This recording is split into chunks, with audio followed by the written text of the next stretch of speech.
Well, we are looking outside and the beach is packed. A lot of folks out there trying to beat the heat out there. We have intense heat, some heat index values in the triple digits already. So it is a very hot afternoon out there, and those intense heat conditions will lead to some severe thunderstorms with the potential of some damaging wind and hail this afternoon. So let's show you what's going on. High pressure starting to move off to the west, and as that weakens, that's going to allow those storms to start to move into our area. So right now, currently it's looking pretty good, but we do have some storms developing just north of Raleigh. There'll be a complex of storms that dives down to the south, really along Interstate 95, and that'll be moving into our area. Temperatures in the 90s out there, 94 in Florence, 96 from Lumberton to Laurinburg, 93 in Myrtle Beach and North Myrtle Beach. So very hot out there, and our heat index values already in the triple digits. In fact, almost feels like 109 in Laurinburg, feels like 108 in Lumberton.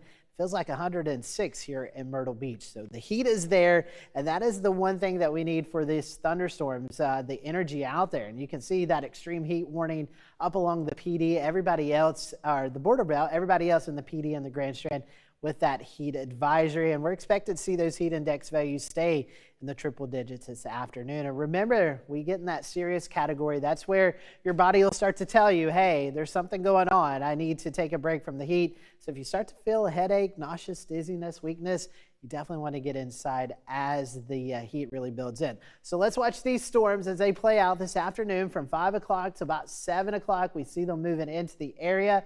Not everybody sees a storm, but those that do, they're going to be pretty intense, and I'll show you why. And I'm going to get a little example here. We have our producer extraordinaire here.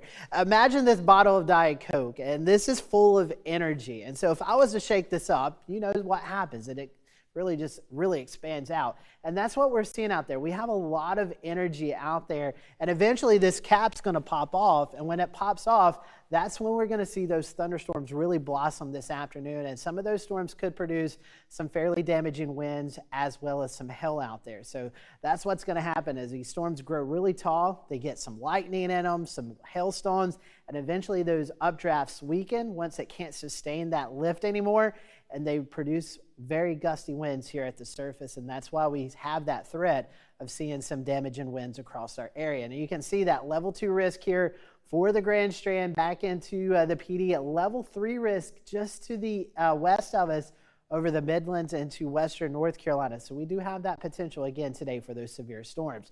Highs today will be in the 90s, close to 100 in the PD. That 7-day forecast will show you that eventually we start to see those temperatures cool off slightly back into the upper 80s here at the coast. We're still going to be in the low to mid 90s inland.